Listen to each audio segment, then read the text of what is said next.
बेबस है, बेसहारा है, बेबस है, क्योंकि ये मजदूर हैं और मजदूर से ज्यादा मजबूर हैं उनके बच्चे, क्योंकि उन्हें ये तक नहीं पता कि हम इतने मजबूर क्यों हैं कि हमें सैकड़ों किलोमीटर पैदल चलना पड़ रहा है। हर मुसीबत से अनजान है ये मासूम बच्चे। कोरोना काल के बीच लॉकडाउन में श्रमिकों की घर वापसी जारी है। एक तरफ जहां बड़ी संख्या में पैदल मजदूर अपने घर लौट रहे हैं, वहीं इतनी ही संख्या में ट्रेन, बस और ट्रकों से और कार में सवार होकर हजारों किलोमीटर की दूरी तय कर पलायन को मजबूर है। कोरोना संक्रमण का काल है, मई का महीना, और तेज गर्मी में न जाने इन्हें कितने किलोमीटर चलना होगा। ना इनके पास खाने को खाना है और ना ही राशन।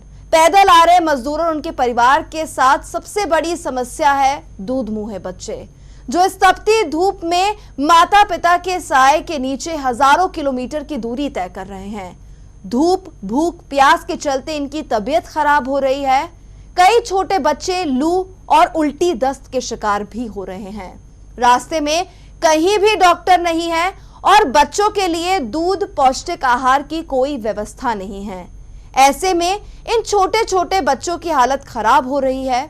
इसी पर आधारित है आज हमारी खास पेशकश, और हमारे साथ चर्चा के लिए गेस्ट पैनल में कुछ गेस्ट मौजूद है। उनका इंट्रोडक्शन आपसे करा देते हैं। हमारे वरिष्ठ सहयोगी संदीप पारे जी इंदौर से हमारे साथ लाइव जुड़े हुए हैं। चिकित्सक डॉक्टर हेमंत द्विवेदी हमारे साथ लाइव जुड़े हुए हैं और इंदौर से ही हमारे सहयोगी राहुल दवे जी हमारे साथ लाइव जुड़े हैं। आप तीनों का बहुत बहुत स्वागत। संदीप जी, सबसे पहला और सबसे महत्वपूर्ण सवाल मेरा आपसे ही, एक तरफ तो गाइडलाइंस जारी होती है जिसमें साफ साफ लिखा रहता है कि 10 साल से कम उम्र के बच्चों को घरों से निकलने पर पाबंदी रहेगी, लेकिन दूसरी तरफ इन मजदूरों के बच्चे जो सैकड़ों किलोमीटर का लंबा सफर अपने माता पिता के साथ तय कर रहे हैं, क्या सरकार की नजर में ये बच्चे नहीं हैं? नहीं, सरकार जिस तरह की स्थितियां बनी है, इस तरीके से अभी 11 मई के बाद अचानक मजदूरों का रेला मंडराने लगा। लेकिन उसके बाद जिस तरीके से सरकार और हमारा इन बच्चों की दर्द को महसूस, का एक बहुत बड़ा उदाहरण मैं आपको देता हूँ कि 10 मई के बाद मुंबई की तरफ से जो रेला आ रहा था मजदूरों का, उनके बच्चों के लिए जिस तरीके से लोग उमड़ पड़े और जिस तरीके से दूध, फल और पानी खाने की जो व्यवस्थाएं की है, तो सरकार उससे पची थी और अगले दिन मुख्यमंत्री को भी पहल करना पड़ी और ये घोषणा करना पड़ी कि अब मेरा मजदूर मध्य प्रदेश में पैदल नहीं चलेगा। तो ये पहल जब समाज ने की, निश्चित ये नियम है कि पैदल बच्चों को नहीं चलाना है, और उसके पहले पिछले 10 दिनों से पूरे प्रदेश में लोग जो है अपने बच्चों को पैदल लेकर चले। लेकिन जिस तरीके से रास्ता दिखाया, जिस तरीके से सामाजिक एक पहल दिखाया, उस तरीके से उससे सरकार भी फंसी थी। और अब आज स्थिति कि पूरे मतलब पूरे इस रास्ते पर, मुंबई से दिल्ली के पूरे रास्ते, कहीं भी आपको मजदूर जो है, बेबस मजदूर पैदल चलना जब नहीं आ रहा है। मध्य प्रदेश नहीं, हमारे महाराष्ट्र की सीमाओं से पिछले 8 दिन में कम 2.25 लाख मजदूरों को सीमाओं के पार भेजा है। बड़वानी के 1.5 लाख मजदूर, झाबुआ से 25,000 मजदूर अलग अलग बसों में उत्तर प्रदेश, बिहार और सीमाओं पहुंचाए गए। तो ये हमारी मतलब संवेदना जागी, जरूर हुई, जरूर नियम है। अब महामारी के बीच नियम को समाज ने जिस तरीके से सरकार को लाया है, ये बहुत बड़ी हमारी उपलब्धि रही। और उसके बाद को जिस तरीके से आगे बढ़ाया गया और मजदूरों के साथ जिस तरीके का बिहेवियर किया गया है, महामारी के दौर में बहुत अच्छी पहल रही। जी संदीप जी, आपके पास मैं वापस लौटूंगी। राहुल, आपसे पूछना चाहूंगी, क्योंकि महाराष्ट्र से लाखों मजदूर पलायन कर रहे हैं और ट्रेनों, बसों के ज्यादा अगर हम देखें तो पैदल मजदूर यहां से गुजर रहे हैं। आपने वहां की स्थिति देखी है, क्या नजारा रहा वहां का, कैसी स्थिति वहां पर थी?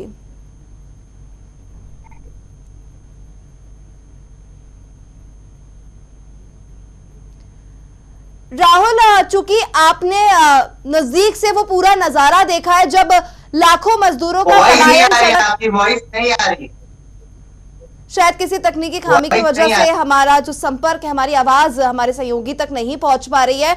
हम डॉक्टर हेमंत द्विवेदी के पास चलते हैं। हेमंत जी, क्या आप मुझे सुन पा रहे हैं? इस बारे में मैं बताना चाह रहा हूँ। दीपाली, मैंने नजारा देखा जी जी संदीप जी। महाराष्ट्र जो मजदूर, महाराष्ट्र से मजदूर निकल के आए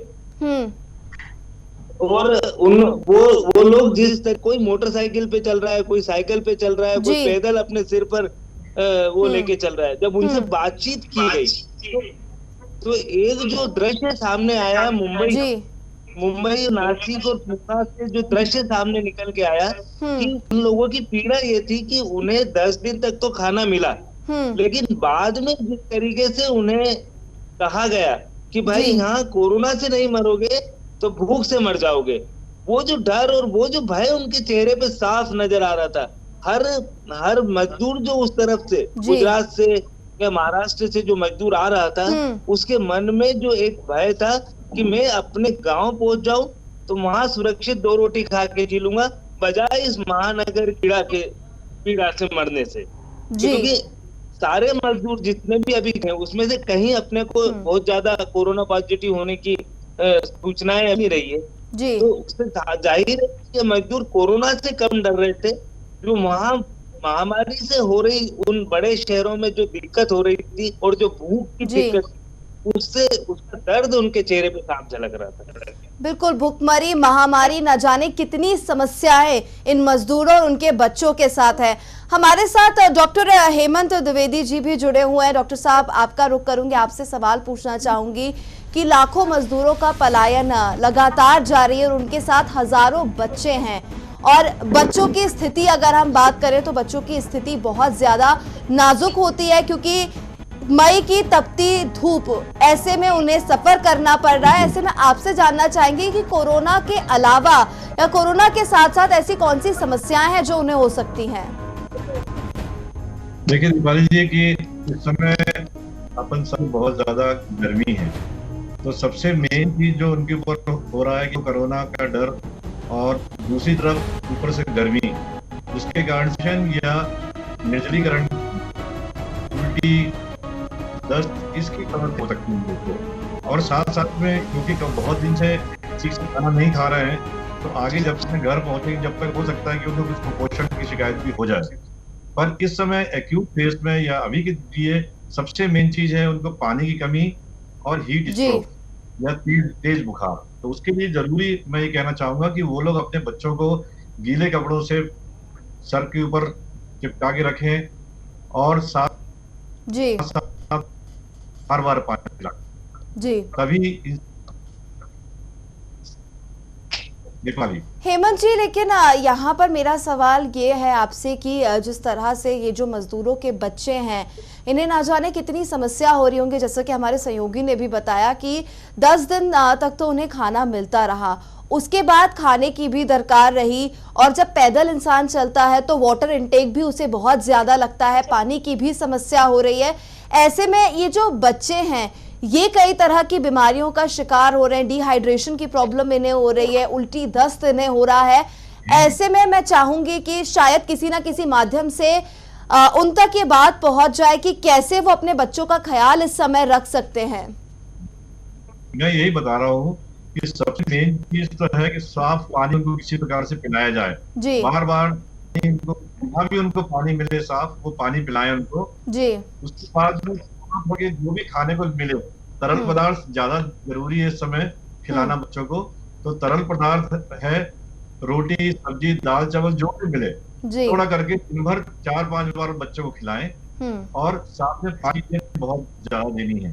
तीसरी चीज मैं ये कहना चाहूंगा कि तेज गर्मी से बचने के लिए उनको सिर के ऊपर कुछ ना कुछ कपड़ा लगाएं जो कि गीला है तो और अच्छा रहेगा, और या फिर कुछ बांधे उसके ऊपर या कैप लगाएं, जो भी कुछ हो सकता है। उनको गर्मी से बचाना है बच्चों को, नहीं तो बच्चों को हीट स्ट्रोक बहुत जल्दी हो जाए। हेमंत जी, आपका रुख मैं करूंगी, मैं यहाँ संदीप जी से बात करना चाहूंगी। संदीप जी, जिस तरह से डॉक्टर साहब ने बताया कि ये जो बच्चे हैं इन्हें पानी का इंटेक ज्यादा लेना चाहिए और उनका सर ढका होना चाहिए, चूंकि आपने वहां पर स्थिति देखी है, क्या इन बच्चों के लिए वाटर इंटेक की व्यवस्था है? क्या जैसा डॉक्टर साहब बता रहे हैं कि अगर उन्हें कुछ हैवी खाने को नहीं मिले तो कम से कम दाल चावल जैसी जो नॉर्मल चीजें हैं वो उन्हें मिल सके, क्या बच्चों को ये उपलब्ध हो पा रही हैं? हाँ, यहाँ पर जिस तरीके से पूरे समय लोगों ने ORS घोल तक बांटे जी, मतलब बच्चों के लिए विशेषकर जिस तरीके से खेतों में यहाँ लगातार टीमें, अलग अलग सामाजिक संस्थाएं अलग अलग तरीके की मतलब सामग्री बांट रही है। जैसे मजदूरों की समस्या रही, यार हम सब्जी पूरी खा के थक गए, तो लोगों ने खिचड़ी बांटी शाम को फिर बना के, उनके रुचि के अनुसार कई बार तो पोषण आहार भी की व्यवस्था यहाँ पर की गई। दूसरा, पानी की बोतलें और पानी के पाउच तो प्रचुर मात्रा में यहाँ पर जो है पूरे बाईपास पर उपलब्ध कराए गए। तीसरा, तरबूज काफी मात्रा में बटा है। तो इस तरीके से बच्चों के काफी चीजें जो है यहाँ के सोशल वर्कर्स ने पूरे इंदौर के उस 32 किलोमीटर के बाईपास पे जिस तरीके से पिछले 8 दिनों से नजारा हम देख रहे हैं, निश्चित तौर पे जो ये बच्चे और महाराष्ट्र से जो ये रेला आ रहा था, या महाराष्ट्र और गुजरात से जिस तरीके से रेला आ रहा था और जिस तरीके से उनकी हालत यहाँ देखी गई, उसके बाद उनको तभी यहाँ से जाने दिया गया है। काफी समय तक उनको रोका गया है, काफी मात्रा में उनको जो है फूड इंटेक, वाटर, मिल्क की व्यवस्था की गई। कई लोगों ने तो दूध पाउडर भी बांटा उन बच्चों के लिए, उसको देने के लिए। तो इस तरीके से पूरा एक पूरी सुविधा उन्हें यहाँ से उनकी संवेदनाओं को देखते हुए, उनकी दिक्कतों को देखते हुए उपलब्ध कराई गई। संदीप जी, मदद के लिए कई हाथ आगे तो आ रहे हैं, लेकिन जैसा कि स्थिति हम सबके सामने है कि कितने लाखों मजदूरों का पलायन हो रहा है, क्या इतना सफिशिएंट है? क्योंकि जिस तरह से वहां से जो लोग चल के आ रहे हैं उनकी संख्या बहुत ज्यादा है और यहाँ से जो मदद के लिए हाथ आगे बढ़ रहे हैं उनकी संख्या बहुत लिमिटेड है। नहीं, ये सही बात है आपकी, जो मदद के लिए हाथ बढ़ रहे हैं वो बहुत ही लिमिटेड लोग आगे आ रहे हैं। दूसरा, सबसे बड़ी इसमें समस्या आ रही है लॉकडाउन पीरियड जी, कि लॉकडाउन के कारण अपने नहीं ला पा रहे। दूसरे शहरों में भी इस तरीके की व्यवस्थाएं की गई है, ये निश्चित तौर पे, लेकिन सबसे बड़ी जो समस्या है कि लोग मदद तो करना चाहते हैं लेकिन मदद का प्लेटफॉर्म उनके पास उपलब्ध नहीं है। कई बार प्रशासन की शक्ति उन्हें बाहर निकलने से रोकती है। इंदौर के आसपास पीतमपुर या इस तरीके के पूरे काफी संस्थाएं इस तरीके से तैयार रहती है, और ये तो अपने आप स्वप्रेरित संस्था है। जैसे एक उदाहरण में बताता हूँ कि एक 114 स्कीम नंबर के कुछ 6-7 लोग थे, उन्होंने जो है 1,000 रुपए अपने पास से एकत्रित किए और दूसरे दिन से खिचड़ी बांटना शुरू की। उन्होंने देखा कि लोग जी पूरी लोग जो है दूसरी चीज चाहते, ग्रुप बनाया और ग्रुप बना करके और इस तरह की जी। संदीप जी, आपके पास लौटूंगे। हमारे साथ हमारे सहयोगी राहुल एक बार फिर से जुड़ गए हैं। राहुल, श्रमिकों के साथ अगर हम देखें तो उनके बच्चे भी पलायन करने को मजबूर है और इन बच्चों का दर्द आखिर कौन समझे? ना तो ये अपने मुंह से कुछ बोल सकते हैं, लेकिन जिस तरह की स्थिति है वो हम सबके सामने है। देखिए, हजारों की संख्या में श्रमिक जो है अपना जो घर गृहस्थी जो है महाराष्ट्र में या जिस भी राज्य में वो रहते थे वहां पर उन्होंने बड़ी मेहनत करके बसाई थी। जब लॉकडाउन हुआ तो लॉकडाउन के बाद के पास ऐसी स्थिति बन गई कि उनके पास खाने का राशन तक नहीं था। जब मेरी बात हुई तो उन्होंने हमें बताया कि उनके पास राशन तक नहीं है, यदि वो लोग नहीं खाएंगे तो यूं भी उनको मरना है। इसके चलते वो हजारों किलोमीटर की जो है अपनी यात्रा जो है पैदल तो कोई जुगाड़ से तो कोई गाड़ी से करने लगे। इसमें सबसे बड़ी समस्या ये है कि उनके पास 2 से 3 झोले थे, जो सामान मतलब जो जरूरी था वो तो उन लोगों ने ले लिया था। साथ में उनके साथ में छोटे छोटे से बच्चे, दूध मुहे बच्चे थे। और तपती धूप है, गर्मी का मौसम है, मई का माह है, 33 डिग्री का समथिंग टेम्परेचर था। मैं खुद आगरा बॉम्बे बाईपास रोड पे जब मैं गया, तो जब मैंने उनके हालात देखे तो मैं खुद भी बिल्कुल बोलने लायक नहीं रहा, क्योंकि बच्चे बिल्कुल धूप से लाल हो रहे थे। बहुत से बच्चे उल्टी कर रहे थे, तो बहुत से बच्चों को दस्त की शिकायत थी। कई बच्चों को लू भी लग चुकी थी। अब ऐसे में इतने हजारों किलोमीटर तक का जो उनका सफर है, इस सफर में कहीं भी किसी भी तरह से बच्चों के इलाज के लिए एक कुछ भी व्यवस्था नहीं थी। न डॉक्टर से, न जो पौष्टिक आहार होना चाहिए ना वो था, ना ही दवाइयां थी। ऐसे में मजदूरों के सामने बहुत समस्या आई। कई बच्चे इवन तपती धूप में और तेज बुखार के टेम्परेचर में वो चले जा रहे थे। कहा जाता है कि जो दूध मुहे बच्चे रहते हैं, उनकी जो माँ होती है, उनको पौष्टिक आहार लेना बहुत जरूरी होता है। लेकिन जब हजारों किलोमीटर का उन लोगों ने सफर जब तय किया, तो इस सफर के दौरान उन लोगों के पास में किसी भी तरह से हम यदि बात करें तो पौष्टिक आहार जो होना चाहिए, जो उनको मिलना चाहिए, वो नहीं मिला था। जब पौष्टिक आहार जब माता को नहीं मिला, तो जो दूध बच्चों को जो मिल रहा था वो भी नहीं उनको प्रॉपर मिल पा रहा था। फीडिंग जो होना चाहिए तो वो नहीं हो पा रही थी। यही रीजन था कि आधे से ज्यादा वहां पे बच्चे बीमार थे। पत्रिका ने इसका मुद्दा बहुत अच्छे से उठाया था। 15 तारीख को हमने इसका कवरेज दिया था। उसके बाद से कई जगह समाज सेवी संस्थानों ने दूध की व्यवस्था की। और दूसरी सबसे बड़ी दिक्कत ये थी कि मजदूरों का कहना था कि खाने की तो बहुत सारे फूड स्टॉल लगाए हुए थे, लेकिन ये सब मालवा में आकर उनको मिला है। सेंधवा बॉर्डर के बाद जब मानपुर की तरफ से यदि हम चले तो उनको ये सारी व्यवस्था दी गई थी। लेकिन जब वो महाराष्ट्र जो थी, पूरी बॉर्डर जो थी महाराष्ट्र से वो एमपी बॉर्डर, अपनी सेंधवा की जो बॉर्डर थी, वहां तक उनको किसी भी तरह से कोई भी व्यवस्था नहीं थी। भूखे प्यासे थे। इवन ऐसे भी मजदूर थे जो कितनी धूप में चलने के बाद जब उन्हें ठंडा पानी मिला तो वो अपने आप को रोक न सके, और उन्होंने वही ठंडा पानी भी पिया है। उसके चलते भी बहुत सारे श्रमिक वो भी बीमार हुए थे। हम ये बात मानते हैं कि बाईपास पर बहुत अच्छी व्यवस्था मालवा में की गई थी। बहुत सारे समाज सेवी संस्थान ने तरह तरह के स्टाल लगाए थे, लेकिन डॉक्टर की, दवाइयों की कुछ व्यवस्था नहीं थी। यही रीजन है कि यदि ये जब यूपी, बिहार, छत्तीसगढ़, यदि हम एमपी की बात करें तो एमपी में ये जो मजदूर जाने वाले थे, इनकी हम यदि बात करें, जबलपुर, दमोह, सीधी, रीवा, सतना, शहडोल, कटनी, इधर के ज्यादातर ये मजदूर थे। अब वहां पर जाने के बाद इनकी जब मेरी डॉक्टर से बात हुई तो उन्होंने बताया कि 2 से 3 से 4 दिन बाद जब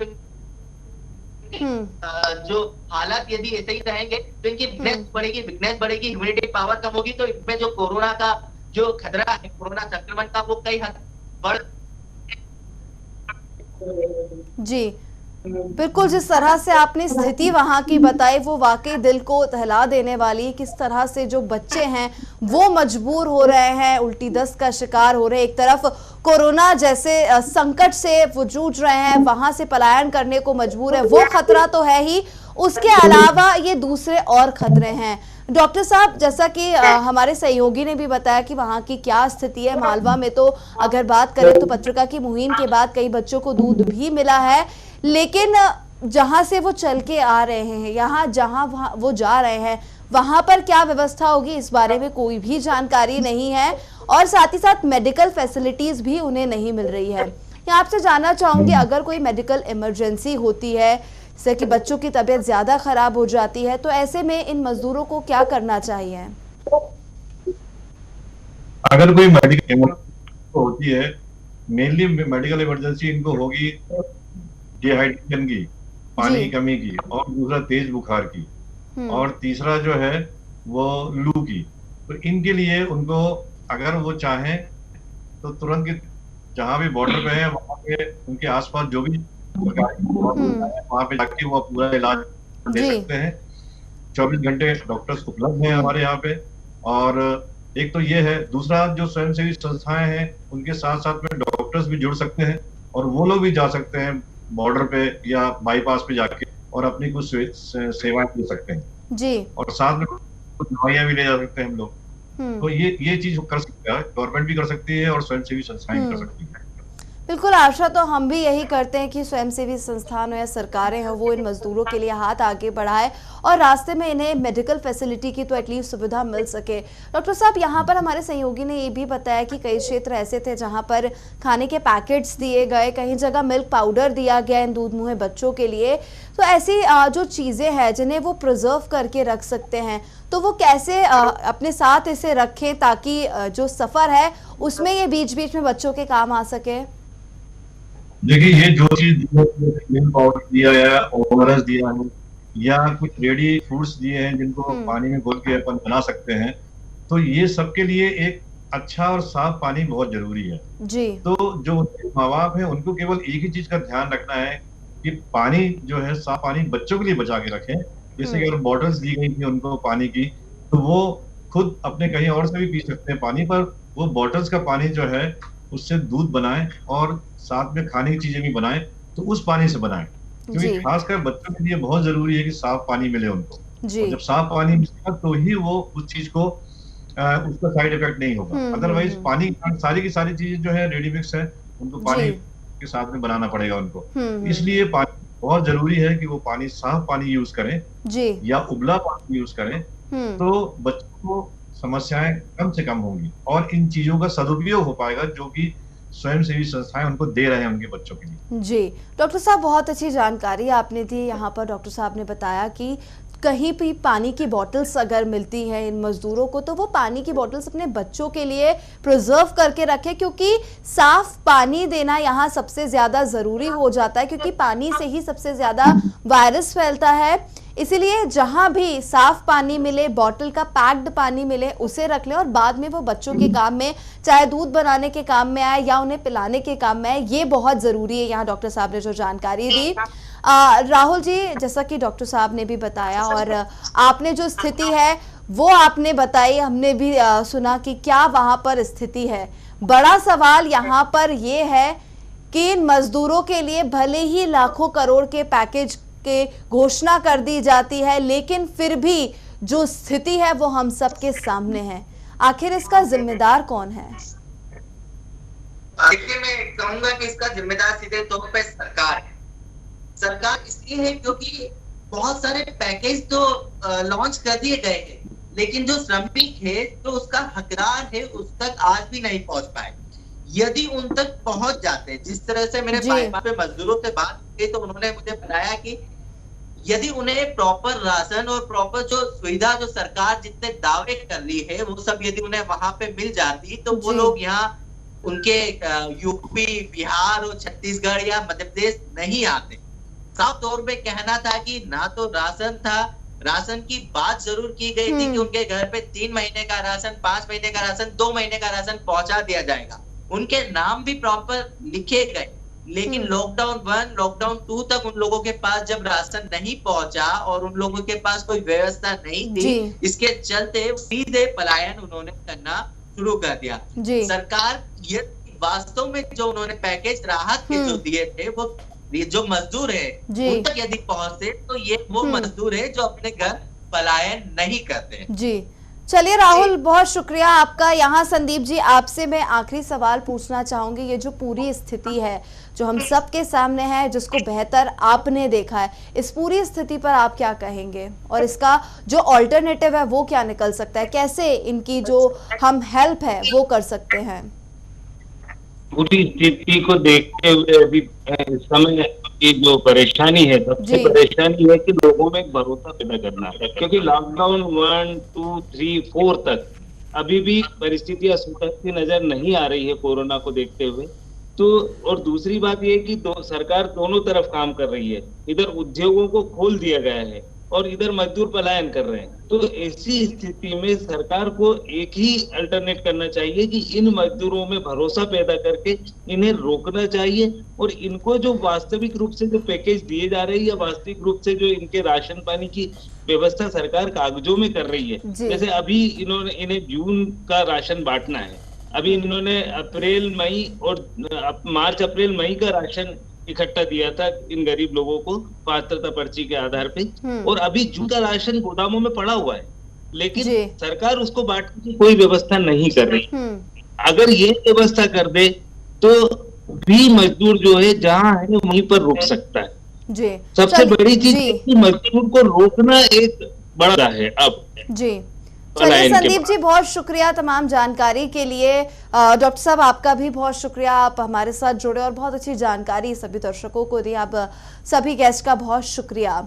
तो जिस तरह से स्थिति सामने आ रही है, मजदूर तो मजबूर है ही, साथ साथ वो बच्चे कितना मजबूर होंगे जो अपने मुंह से एक शब्द नहीं बोल पाते। उसमें दूध मुँहे बच्चे भी हैं, 10 साल से कम उम्र के बच्चे भी हैं जो अपने माता पिता के साथ पलायन करने को मजबूर हैं। आज उसी पर हमारी ये खास पेशकश थी। मुझे दीजिए इजाजत, आप देखते रहिए पत्रकार टीवी। नमस्कार।